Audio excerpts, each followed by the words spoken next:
আমার হাজব্যান্ড আর আমার দেবর আমাকে দেখতে যায়, বিয়ে করার জন্য দেখতে যায়, কিন্তু আমার পছন্দ হয়ে যায় দেবরকে, স্বামীকে পছন্দ হয় নাই।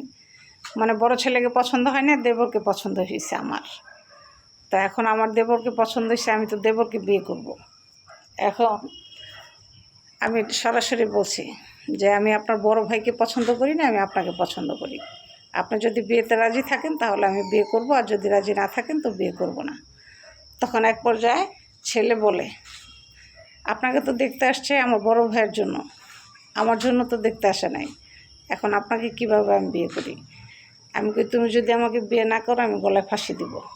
আমি তোমাকে পছন্দ করেছি, আমি তোমাকে বিয়ে করব। তখন এক পর্যায়ে আমার দেবর পরে রাজি হয়ে যায়। তখন বলে, মানে দেবর হয় নাই, মানে হইতো আর কি, দেবর হয় নাই হইতো আর কি।